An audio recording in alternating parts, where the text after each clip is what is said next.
Hello and welcome back to the broadcast. I'm talking once again about various factors that undermine our democracy, just to encourage us all, any decent people of good conscience, to be an opposing force to the erosion of democracy, to instead increase our willingness to join together in a coalition of decency and goodness, to be strong wherever there are people that seek to divide and conquer. And look, the threats to democracy, the threats to functional self-governance do come from all sides, even though I would argue that they're predominantly concentrated on the domestic terrorists on the right side of politics at the moment, that the little tanky communists who make noise on social media are irritating and sometimes irresponsible, and certainly very ahistorical in their ignorance of the high body count associated with all of the iterations of communism across time and space. But yes, the power is not concentrated with the communists at this point in history. The power, there's a lot of illegitimate power concentrated, or ill-gotten power, undertaxed and under-regulated power concentrated in the hands of some very unscrupulous billionaires. Peter Thiel, Charles Koch, Rupert Murdoch, Robert Mercer, all names that you should look into if you haven't heard of any of them. But right now we're going to talk a little bit about Peter Thiel.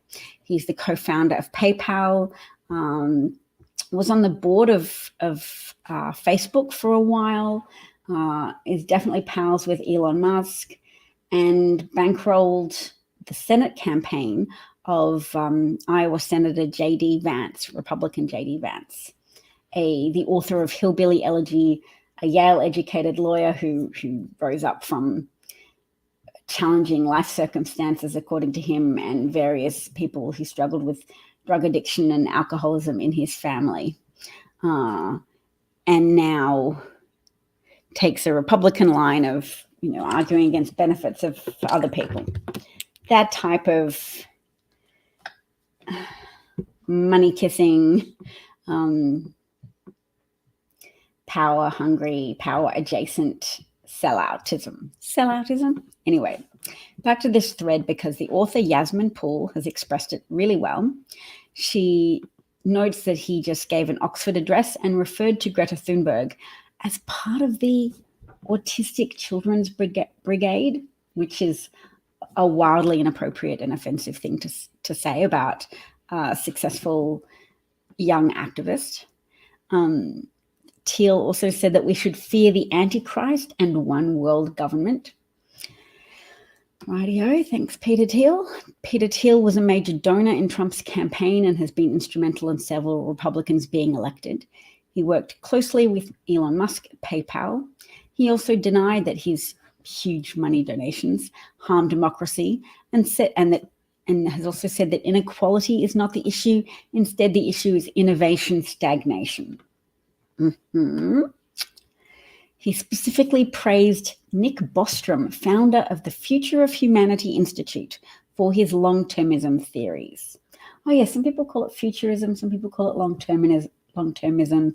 It's this idea that it doesn't so much matter what happens to humanity now, as long as we make space travel possible and like downloading human consciousness onto USB sticks that we can send into space and thereby repopulate or populate various other planets with sentient human beings, maybe with their consciousness sent to robotic bodies. I don't even know how any of it works.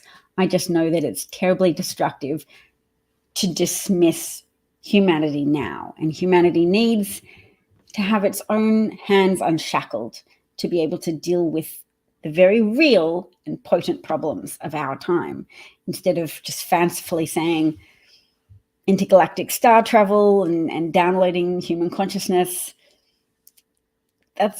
Look up futurism, look up long-termism if you want.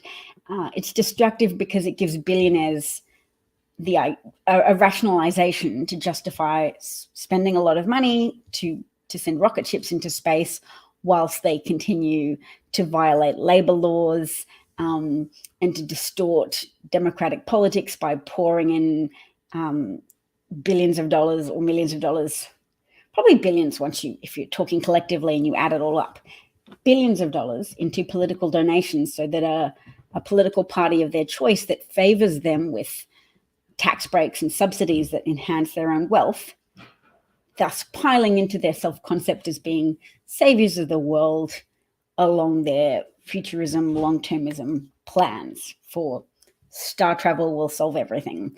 Don't worry about pollution, climate change,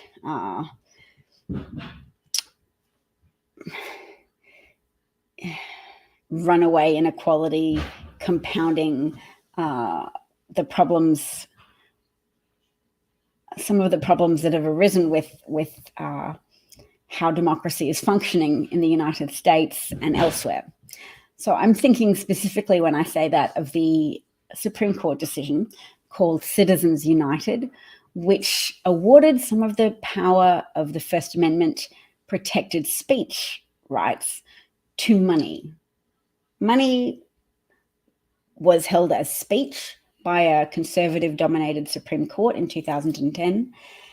Money being speech, corporations could donate however much they liked, could violate previous limitations on campaign funding donations. They could donate as much as they like as long as it was to a PAC, a super PAC, a political support organization that could function in parallel to political campaigns, but should never directly coordinate with them. So obviously that never directly coordinate with them idea has been violated a bunch of times, and it's just really made the FEC incapable of monitoring political donations anymore to the extent that is needed to keep democracy, the channels of democracy, clear of the pollutants of huge monetary donations from vested interests or from people who have a vested interest in contorting democracy to their own wishes until it concords with their own wishes. So Peter Thiel, maybe he wants some more subsidies for an enterprise he's involved with. So he pays millions upon millions of dollars to a super PAC that will run parallel to J.D. Vance's campaign for the Senate. Lo and behold, he gets elected. Who can say if all of the massive purchasing power of that money, buying airtime on television that deluges people with repetitive and deceitful messaging, that impacts people, that impacts election outcomes. It is a perversity in a democracy that aspires to work. It makes the democracy not work. So whilst I don't throw away American democracy, there's lots of parts of it that are still operational. These distortive impacts are like an ongoing cancer that threatens the functioning of various organs. So various organs of American democracy are compromised, and ultimately you can say the health of the whole body is compromised if the cancer is not addressed.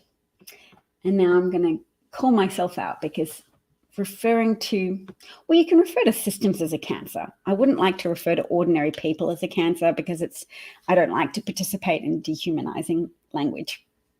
But anyway, so to continue down this thread. So Peter Thiel praised Nick Bostrom. It's a name I haven't heard much before, but I have come across it.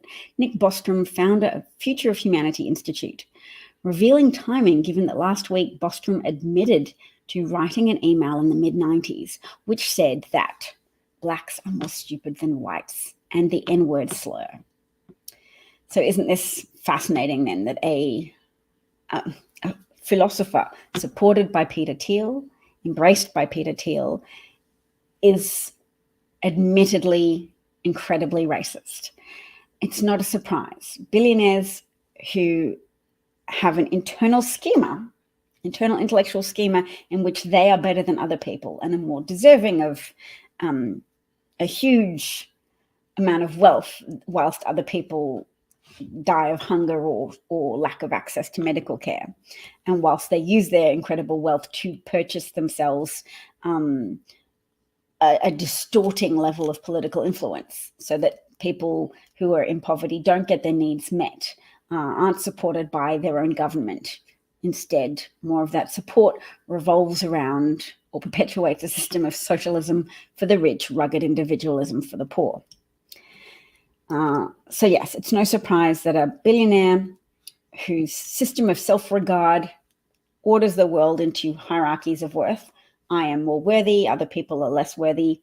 Sure, they also buy into that hierarchy of merit that was devised by people who profiteered from slavery, the kind of people who used black and white skin as a shorthand for bad and good, who invented their own classification schema of bad and good to justify imprisoning a subset of humanity and then deriving incredible profits from the practice of enslaving others and deriving forced labor from their imprisonment and the separation of their families. To continue with the thread, Peter Thiel dismissed diversity issues as side issues and claims that universities are too busy focusing on Shakespeare rather than science. Well, that really makes me want to promote some Shakespeare. Shakespeare definitely understood a lot about the problems of belittling and dehumanizing people according to their demographic and according to their gender and, according to imposed false hierarchies of worth. Somebody notes, don't forget he owns Palantir, who aided Cambridge Analytica. Cambridge Analytica, a system of a company that collected data and compiled profiles on people using data secretly stolen from Facebook or secretly given to them by Facebook, and then used to provide more illegitimate help to Donald Trump's campaign in 2016. Allowed Steve Bannon to profile people and whether or not they belonged to a church and what their fears were, and then micro-target them with ads pertaining to their own personal concerns and fears. So if you were a gun owner, you would receive targeted Facebook advertising only visible to you that claimed over and over again that Hillary Clinton would take guns away from legitimate gun owners. Not just help pass legislation to make gun ownership more responsible or backed by insurance or secure locking of guns or anything like that. No, Hillary Clinton would take your guns, according to micro-targeted ads facilitated by Cambridge Analytica's data profiling of Americans, millions, like 80 million Americans. And there's another data mining organization called I360 that's owned and subsidized by Charles Koch and previously his brother David Koch, who's now deceased. And they compile profiles on millions more Americans, their personal preferences, their political leanings.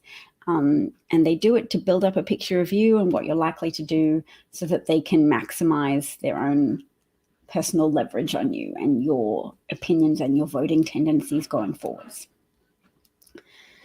Yep.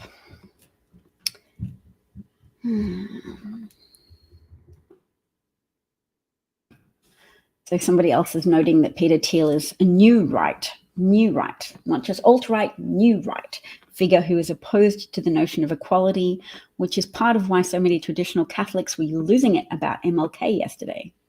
Oh, well, that's interesting. I like that Trump is guilty is trending because it is messaging to counteract the propaganda that glosses over evidence of Trump's guilt. And I read some of the recently released deposition that Trump gave under oath with regards to the E. Jean Carroll defamation case. That's 2 cases, both of which Trump has tried to get dismissed and failed. But she launched one defamation against Trump for remarks he made about her character when he was president, and then another defamation case against Donald Trump for the way in which he repeated those same disparaging remarks about her after he'd left the office of the presidency. So then there's 2 different legal approaches to his defense. His lawyers were trying to say that for the first case should be dismissed because as president, you can't be prosecuted and he's allowed to, well, they claimed he made remarks disparaging E. Jean Carroll as part of his duties of the office of the presidency. And for the second case, I wonder what cause they tried to get that to get dismissed from. Don't remember. Let's see if there's any comments. I haven't checked for a little while. Oh, Christopher said, yeah, you're back. Yes, I'm back. I've got to go play in the snow soon with my children. Yes, that's a comment from Tony Swartz, the author who ghost wrote Trump, The Art of the Deal, who essentially wrote Trump, The Art of the Deal, based on interviews and instructions with and from Trump. He wrote, Trump has spent his adult life stealing, lying, cheating, and sexually assaulting women. He's a serial felon and an uncommon criminal who has not yet been brought to justice. It's true. A few weeks ago, the Trump Organization was found guilty of 17 varying charges of fraud pertaining to tax fraud, pertaining to defrauding the American system of tax collection, deceiving the IRS, and basically robbing American taxpayers who have to make their contributions in a context of the absence of Trump contributions. Trump squandering money, running businesses into the ground, left, right, and center, and in the meantime, cooking 2 sets of books. And on one set of books, or in one version, he is giving his chief financial officer, Alan Weisselberg, $100,000 a year in benefits by paying for his grandchildren to attend an expensive private school, and a fake job for Alan Weisselberg's wife that she doesn't have to show up for, but then she's been employed for long enough to qualify for Social Security benefits once the job ends, a job that she didn't ever have to show up for or do any work for. So a systematic pattern of deceiving the IRS and by extension, the United States government, and by extension, the United States taxpayer, all the citizens and residents of the United States who pay tax in one form or the other every time they purchase some goods. Everybody is part of the system of tax collection, which is a way of collectivizing a pool of funds to support the functioning of America as a nation, with functioning roads and schools and airports and fire departments and police systems and airport towers. And when you defraud the IRS, you're not just cheating a man, cheating the tax man. You are robbing the nation.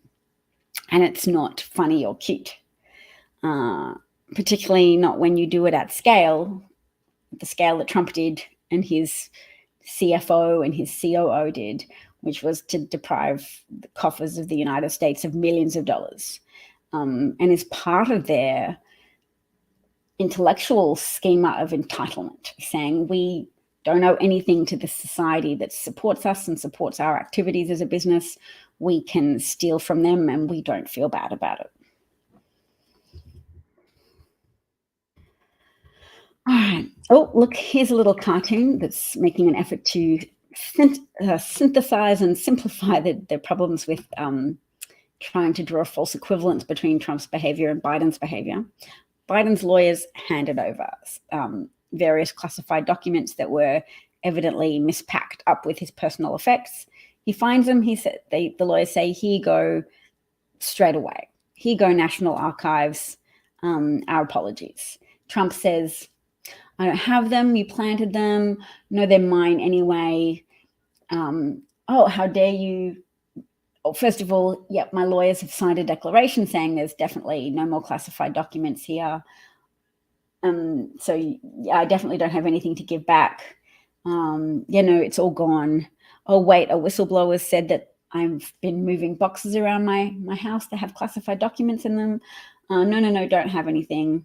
Oh, you've got a subpoena. You've got a judge certified search warrant for my house now. Well, that's a travesty. I still don't have anything. It was still planted. Oh, well, it was mine anyway. Oh, well, I declassified it with my brain. And it's mine, and I'm suing you for the return of the documents. They're mine, they belong to me. I should get to do whatever I like with them. So this is, to me, it's useful because it highlights to fence sitters the difference. Some people are afraid that voters can't discern the difference, and that it'll be a replica of the But Her emails, falsely amplified scandal about Hillary Clinton's emails that weren't ever containing classified markings that were official. A few emails had a little C down in the middle section of the emails that weren't actually official classification markings, and she didn't have any classified emails in her personal account. But we shouldn't be afraid of that, because guess what? Joe Biden is a man. And yes, people have prejudices that distort their thinking. And a lot of Republican voters have prejudices that distort their ability to evaluate fairly evidence about Biden and Trump's behavior. But they are not part of a group that changes whether or not they vote for Democrats or Republicans easily. They are rusted on, prejudiced partisans. Whereas people in the middle, when they're affected a little by partisanship, and that problem is compounded by sexism against a female presidential candidate, that's what made the emails problematic. Sexism is a type of prejudice that compounds your ability to believe anything negative about a person, regardless of what evidence actually exists. So I'm not that concerned that swing voters or undecided voters in America will feel prejudiced in a decisive way against Biden. I think it, in fact, shows up the contrast even more clearly between Biden and Trump. That's my feeling on the subject. I know other people feel differently, but I'm in the camp that say, well, good luck to you, Republican Party, as you continue to say, well, this means Biden is unfit for governance because he had classified documents. It highlights to me their incredible hypocrisy, having defended Trump for not only having classified documents found at his properties, various properties, but also claiming that the documents belong to him and that he can sue for their return and that he can whip up violence against the FBI by claiming that he's been persecuted because of a search warrant being signed after he'd made multiple declarations that there were no more classified documents anywhere on any of his properties. We'll see. We'll see how the public go whilst they are paying attention to this situation. Anyway, I'd better go and play outside with my kids before it gets dark. Thank you so much to anybody who's tuned in today. Peter Thiel is a big danger, but the more we educate ourselves and talk about what is a problem, then the better standing that our democracy is in. Democracy Defenders, that's a great title to give yourself if you're part of the movement to make information interesting and share it, because those who can make you believe absurdities can make your neighbors commit atrocities. Oh, actually, yeah, that's a better saying. Those who can make your neighbors believe absurdities can make your neighbors commit atrocities. And none of us want to be surrounded by violent neighbors who attack the FBI, who attack police, who attack the Capitol. We don't want that for ourselves. We don't want that for our children We don't want Republicans to be put in office anymore who are beholden to the NRA and to those who profiteer from gun marketing, assault weapon marketing, and who profit from mass shootings, who profit from defensive human reactions to buy guns whenever they hear of gun violence incidents. To those people who think, oh, well, then I better buy a gun so that if I'm near a school, I can play Bruce Willis crawling through the vents to take out the bad guys. People who have an impulse to increase their own stock of improperly stored guns every time they hear of a mass shooting or any type of shooting. Or if they hear propaganda against Democratic officials to say, oh, they're coming for your guns. What they're usually coming for is public safety, to improve it and increase it, to pass legislation that would require gun owners to secure their weapons safely, in a safe way that doesn't give small children or teenagers or emotional depressed people and their families access to lethal weapons, that make suicide easier, that make mass shootings easier, that make domestic violence murders easier. I support responsible gun owners. I support responsible gun owners and responsible gun ownership. And to me, the big gap that lies between our lived realities and ubiquitous responsible gun ownership is a dearth of needed legislation in that arena, that we need more legislation. The Biden administration's already passed some, and it does save lives. It saves lives because closing the boyfriend loophole so that a husband might have his gun confiscated by police if there's evidence of domestic violence, but a boyfriend can get away with retaining his guns even if he's made repeat attempts on the life and physical health of his romantic partner. Unacceptable. So, yeah. What is this? Ivanka Trump was caught breaking down on the verge of tears during an emotional phone call. I'm not interested. I'm going to see what cinema is trending for. This is in reference to independent Arizona Senator, formerly Democratic Arizona Senator, Kristen Sinema. She is going to lose access to Democratic voter data because some prominent Democratic strategists have disassociated themselves from her. Oh my gosh, she's been asked to talk at Davos. That's why she's trending. Kristen Sinema and Joe Manchin, surrounded by billionaire CEOs in Davos, share a high five after agreeing that they won't reform the Senate filibuster.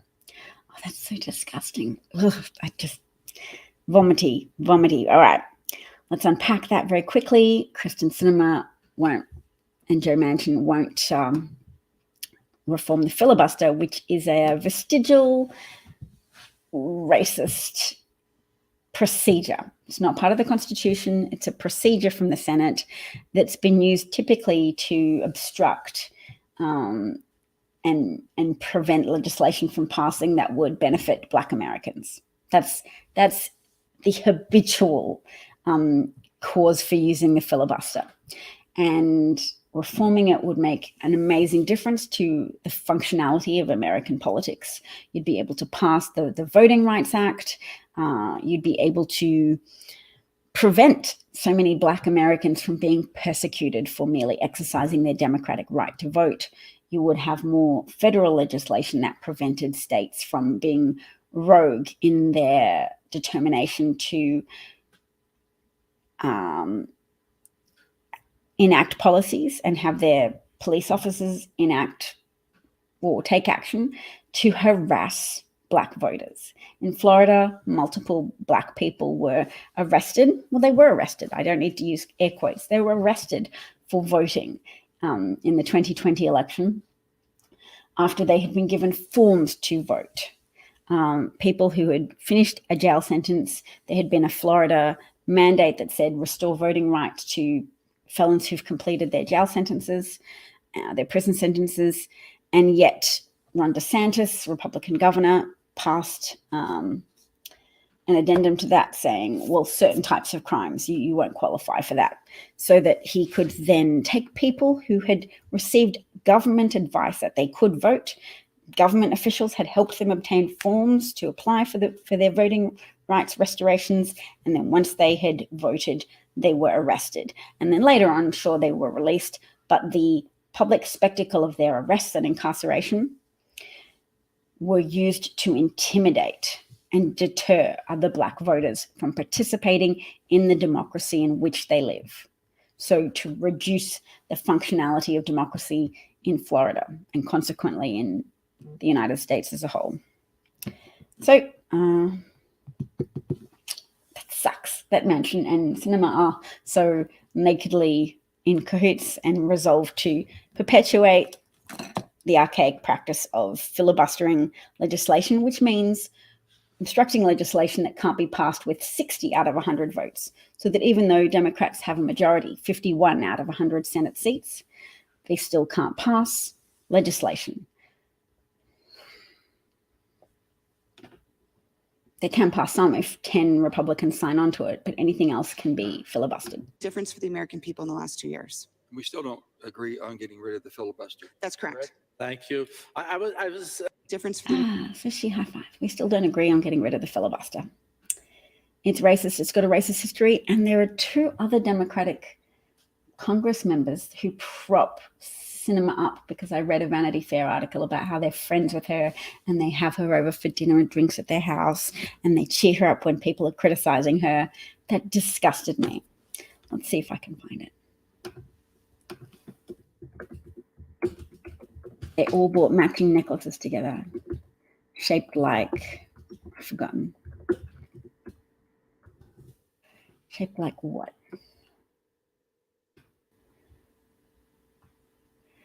Wow, because I typed cinemas. It's given me lots of.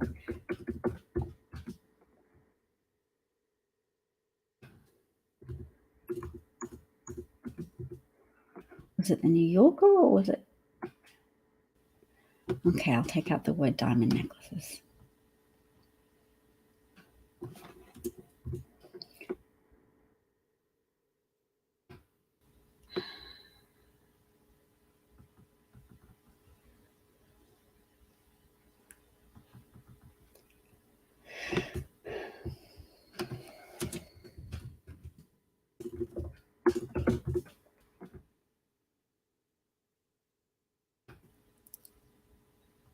Anyway, I can't find it now, but that's for the next broadcast. Christopher says, thank you. Thank you, Christopher. Have a great day and talk to you all again soon. Thank you to any replay viewers. Also, let's play this.